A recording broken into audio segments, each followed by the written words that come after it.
verse 19 to verse 21. Do not lay up for yourselves treasures on earth, where moth and rust destroy, and where thieves break in and steal. But lay up for yourselves treasures in heaven, where neither moth nor rust destroy, and where thieves do not break in and steal. For where your treasure is, there your heart will be also. I think this is common sense. Those of you who have any knowledge of business will know that you don't invest where there is high risk. I mean, our own presidents in Africa, usually upon becoming presidents, the first thing they do is go out to the Western world to try and bring in investment. And they usually come back home with empty baskets.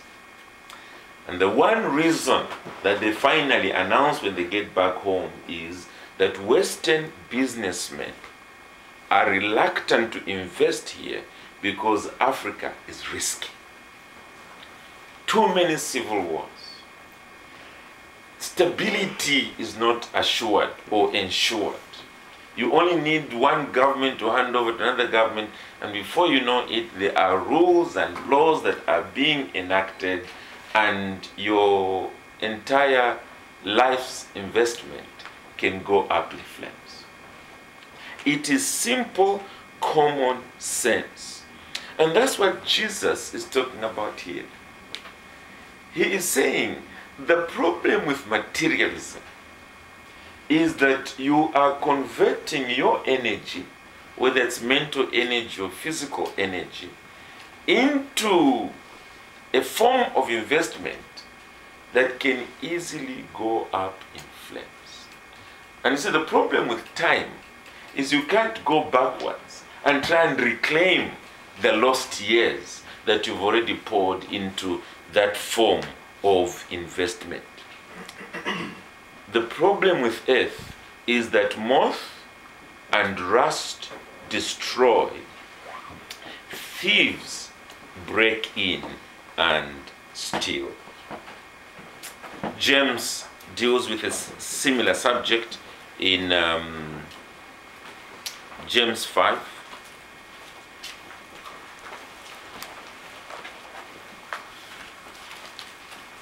Again, just talking about life here on earth and its, as it were, unpredictable nature.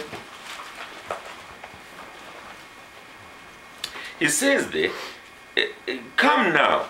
Sorry, that's verse 13.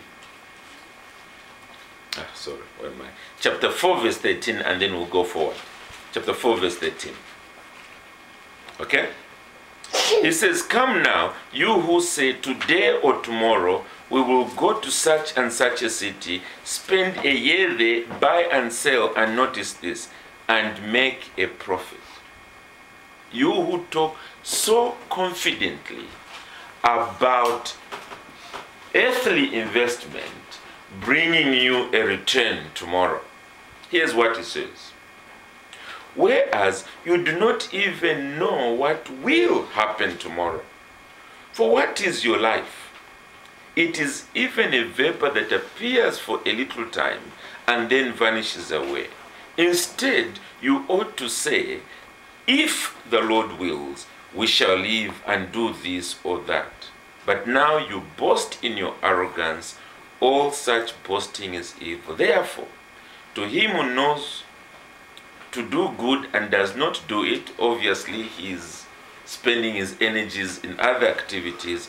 To him it is sin. Chapter 5.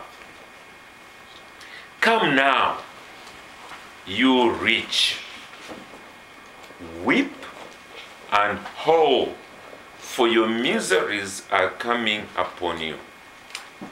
Your riches are corrupted, your garments are moth-eaten, your gold and silver are corroded, and their corrosion will be a witness against you and will eat your flesh like fire.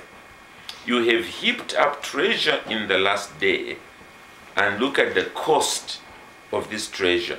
Indeed, the wages of the laborers who mowed your fields, which you kept back by fraud, cry out. And the cries of the reapers have reached the ears of the Lord of Sabaoth. You have lived on the earth in pleasure and luxury. You have fattened your hearts as in a day of slaughter. You have condemned, you have murdered the just. He does not resist you. What a warning James gives here. First of all, of this false optimism of a materialistic individual. And worse still, the price that is paid in the process. But again, it's not just the possibility of gold and silver corroding, of moth eating away, of a change in economic policy, and your investment loses value literally overnight. You're waking up the following day and it's in half. It's not just that. It's also the final reaper, death. You see, a thief may steal some of your goods, but he leaves you with something. Death steals you from your goods, from all of them. Remember the words of Job, naked I came from my mother's womb, naked I will depart. You don't carry anything with you. You don't. A friend of mine who is a medical doctor back home recalls sitting by the deathbed of a very rich man back home in Zambia.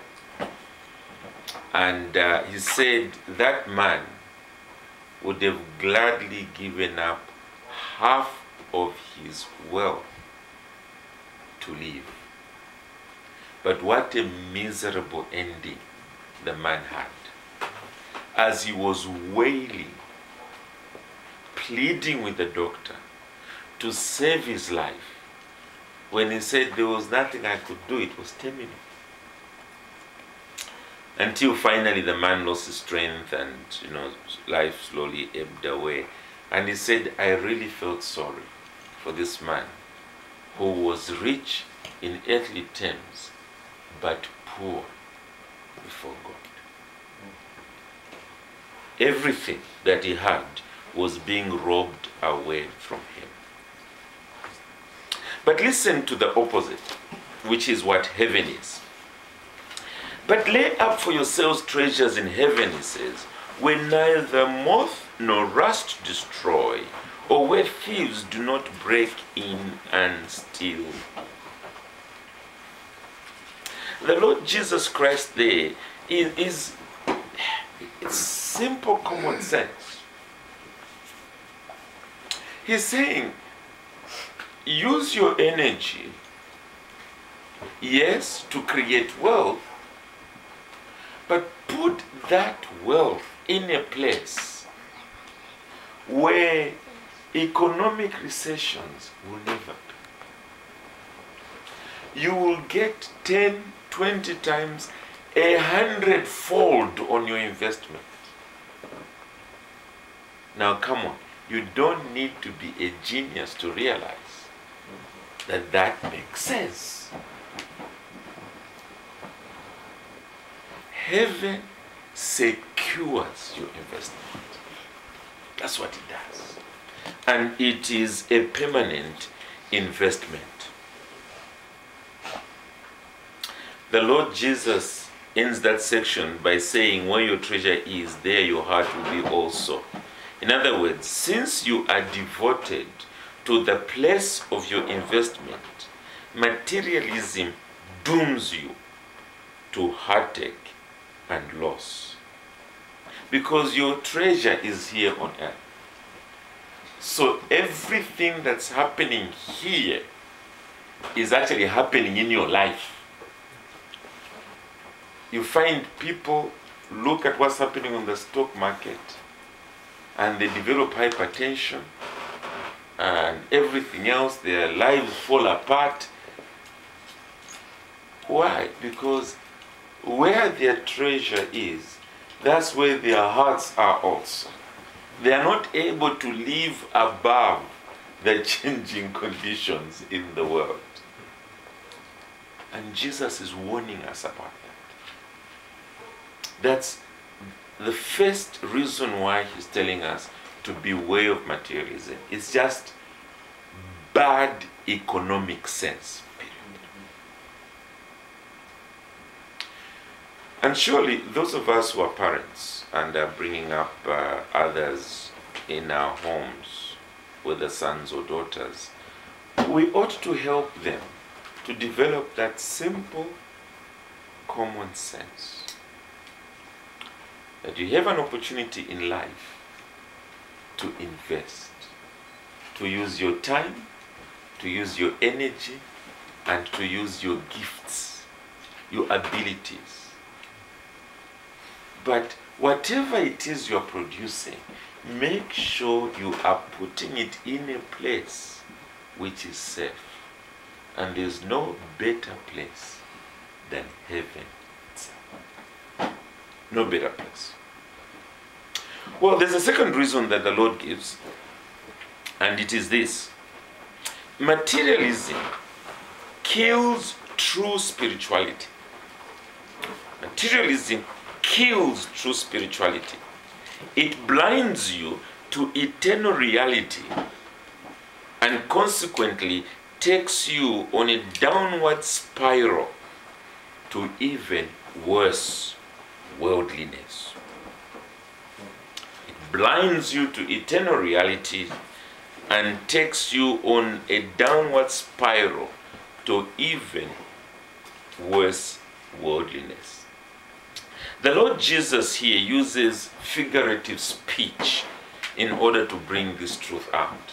And one of the things we discover about the Sermon on the Mount is that the Lord Jesus goes from what he's talking about into a figure of speech and back to what he's talking about almost without warning. So sometimes you have to pause and think a little more about what he is saying. He reminds me of one young lady who works in my office. She knows about 4 to 5 languages, and when she's speaking them, she speaks them with the accent of that particular language. And it often amazes me how she moves from one language to the other without even thinking.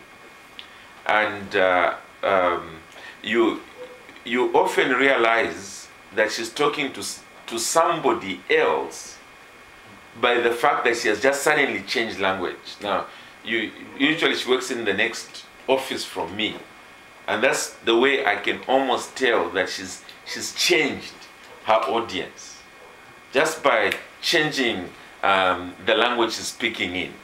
And in many ways, that's what Jesus does here. In one moment, he says, you know, where your heart, your treasure is, there your heart is also. He's just been speaking about moth and rust and so on. Now he's already come to start speaking about the eye.